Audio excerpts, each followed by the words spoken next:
You know, one thing I try to instill in my students is the idea of playing with intention. In other words, not just taking a scale pattern that you learned out of a book and just playing around and noodling around on it, but actually making the chord changes that are in the background and being able to go to the right note at the right time. And that's what I want to talk about today. Now, a few weeks ago, I did another video on how, I would start to learn lead guitar playing now that I've been playing for many years, right? Because you can always look back, hindsight's 20/20, as they say. You can always look back and see, things that you could have done differently to maybe help yourself be in a better place than you are today. Well, after playing for so many years, I think I have a little bit of wisdom that I can pass on. And one of the things that I think a lot of guitar players do is they just learn scales and they separate chords and scales. And I've mentioned this many times before, but I think it's really important that you understand that what you're playing is affected by the chords that are going on behind you and vice versa, right? Unlike a piano player, if you think about a piano player, they have the chords with their left hand, and with the right hand they can play scales and lines and melodies. With us, we kind of do one or the other, unless you're, Stanley Jordan or something like that, which I'm not. But I think that, being able to see the chords as you're playing within the scale is what kind of solves that problem, and that's what we're going to talk about today. My name is Jeffrey Marshall. I'm a professional guitarist and guitar instructor. I've been doing this for many, many years, and just passing on some knowledge. I put out weekly videos for you guys. I also provide backing tracks sometimes, and also PDFs or even guitar profiles, depending on what we're working on.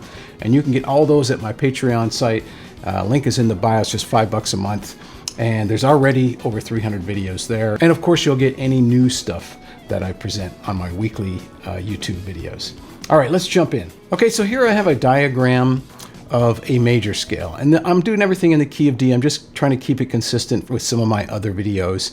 And this was typically what you might learn as a pattern of a major scale. Now this particular one is in the key of D, and it goes around a C-shaped chord. So we're playing in the key of D, but the chord shape that we're playing around is just taking a C, open cowboy C, and moving it up until it becomes a D, like a bar chord type thing, right? Now typically we learn scale patterns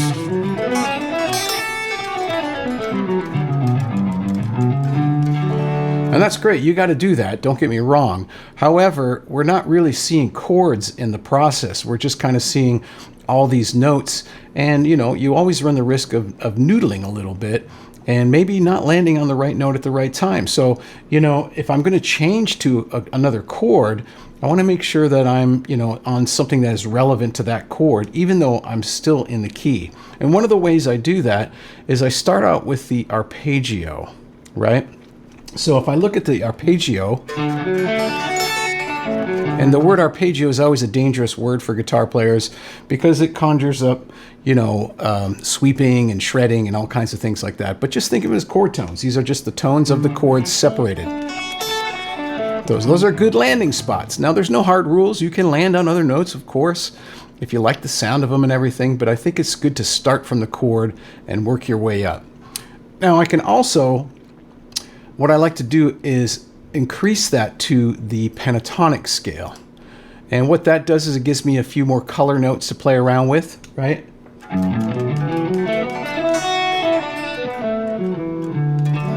But I've already kind of established where the chord tones of the D chord that I might be playing over are at that given time. Now, as fate would have it, you're not usually just jamming over a static chord. You're usually playing over a chord progression. So a very common chord to go to in the key of D, or any key for that matter, is the 4 chord, which in this case is G. Now what I want to do is be able to see a G chord in the same position where I have this D major scale. And in this case, it's like an E shape, right? And then I can start with the chord tones. And then also maybe add some pentatonic notes to embellish it a little bit, right? And then I have my G major pentatonic. Now, none of those notes deviate from the key of D. They're all within this scale pattern here. But they're a little bit more relevant to that 4 chord G in this case, right? And we can do the same thing with our 5 chord.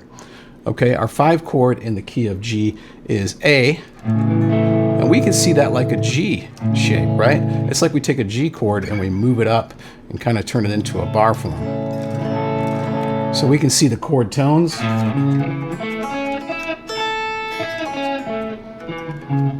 And then we can also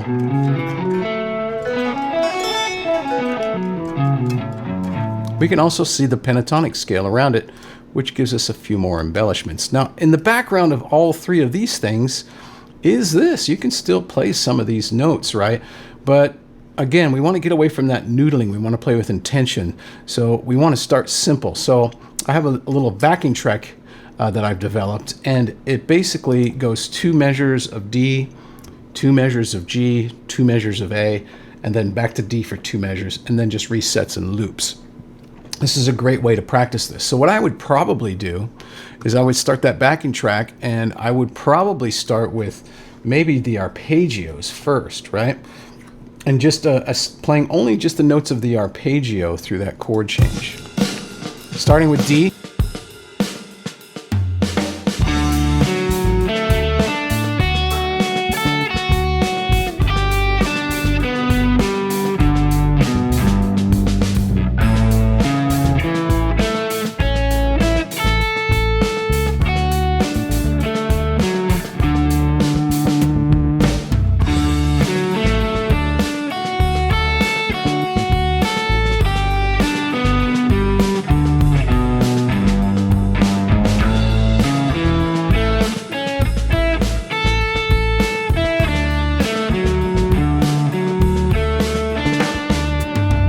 Okay, that might be a great exercise to start off with.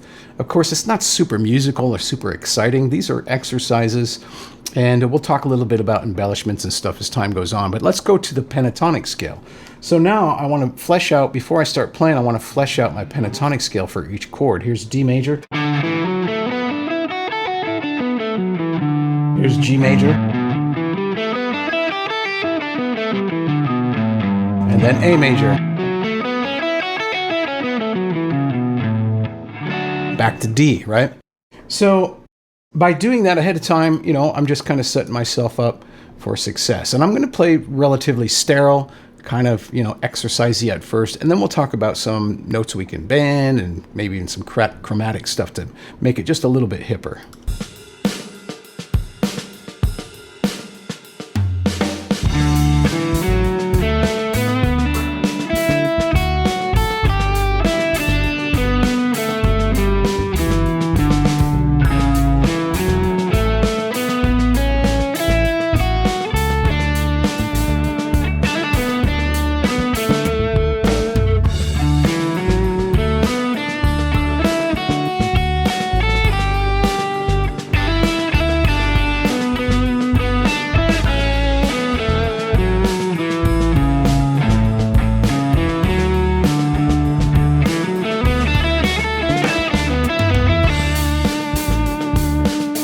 Okay, so it's very simple, very basic, but you're setting yourself up for success, right? You're going through the material first in a very simple way. And the more you go through it, you can start loosening up, maybe changing different rhythms. You might want to just start off with eighth notes and then, you know, slowly start creating phrases as you get more confident.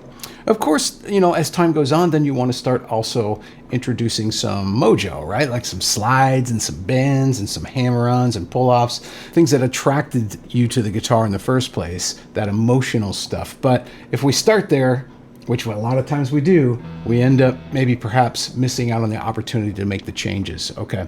So a few mojo things that you can add in there, starting with bends. So with each chord, it's always nice to bend the second note up to the major third. So for example, here's my D chord. That's the root tone. Here's the second note. Now instead of just going to this note, which is the third, I could bend up.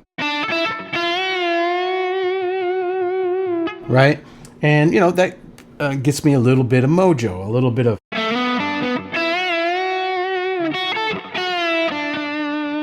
I can do some hammer-ons and pull-offs. I could do some slides, right?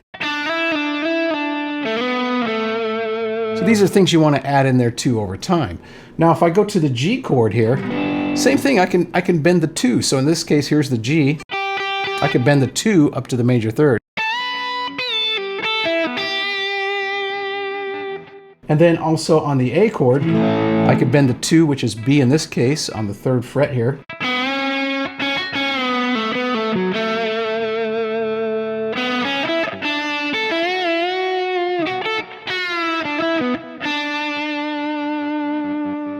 So you want to add that stuff in there too, and that's going to start to give it a little bit of personality. But I wouldn't start there. I would start with the basic stuff, making sure you have the basic stuff down first. And then you can start adding in some of the, little hip things. Another thing that you can do too is you can even add in some chromatic notes. And I'll show you some chromatic notes that I like to add in. And you might have heard me play a little bit. Between the second, here's the root of D. Between the second note and the third note, it's nice to add a little leading tone into that major third. You can think of it as leading into the major third, or you can think of it as leading down to the second. They both work great.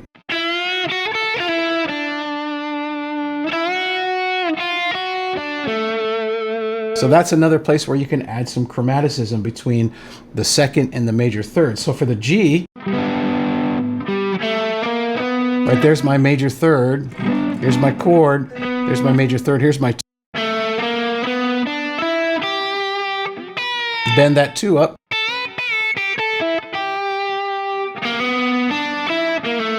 There I'm thinking of it as a leading tone into my major third, and then a leading tone down to my second. Right? Now for the A, here's my major second, here's my A chord, here's my major second, here's my major third. So I could add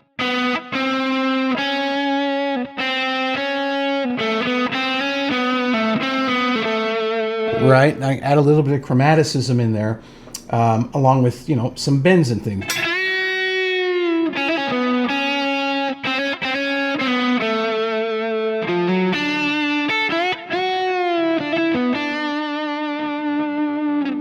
Okay, so this is basically like a refinement process, right?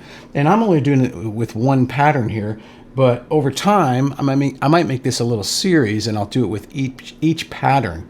And I always kind of, use this as my perspective. Of course, you can still add in notes of the scale and stuff like that, but those become embellishment notes, and you can use these as a solid foundation, right?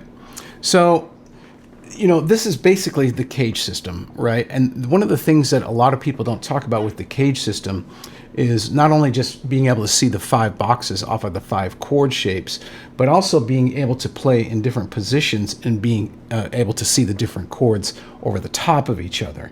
And that's really important because that allows you to just hang out in one position. Like I can see my chords here. I've got D, G, and A. And then I can see the chord tones.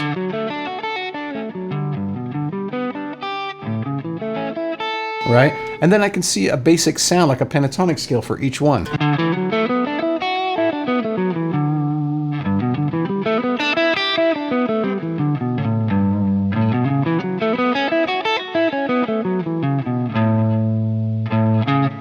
And then I can add some embellishment.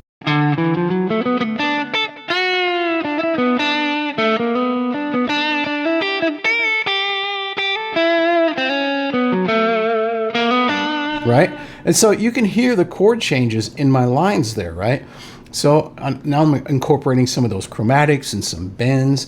And in the background, I still have these notes here, right? From the full scale. So I can always add them in as I go too. This is a great strategy. And like I said, having played for so many years, I kind of wish I would have learned this way. I didn't. Like many people, we learn some chord shapes, maybe some bar chords or some cowboy chords, and then we learn some pentatonic scales and maybe some scales, and they're kind of separated. They're in 2 different universes. But if you want to be more melodic and be able to see and play with intention, being able to see the chords in one position is super important, and then having some ideas to play over the top of them. All right, I don't want to make this too long, but you can see hopefully the power of this, right? Now we can extrapolate this, like I said, up each box, and I might do maybe a video every week just kind of going through each box. But this to me can help you break through from somebody that, you know, is maybe you have some facilities, you've been playing for a while, but your lines are just not quite making sense. They kind of meander, and sometimes you hit a note and you're like, wow, it doesn't sound that good. Why not? And it's like, well, it might be part of the scale, but it's not actually part of the chord you're playing. Maybe you're landing on a 6 or something like that, and it sounds a little wonky, and you go, it doesn't make sense because it's in the scale. I learned the scale pattern out of a book or off the internet, so it should work. But there's intention with scales. You got to, you know that one note against one chord could be a chord tone, but against another chord, it could be an extension, right? So they don't always work. So you have to be able to decipher those things. All right, like I said, I have a Patreon site. It's just $5 a month. You want to get the PDF and that backing track, you can go there, sign up. Trust me, there's a ton of stuff there, right? Also, I do have a free cage system ebook in the link in the description that you can download for free. And also, hey, if you want to book a private lesson, I have a link that you can do that too. All right, I hope this finds you well, and I will see you next time around. Cheers.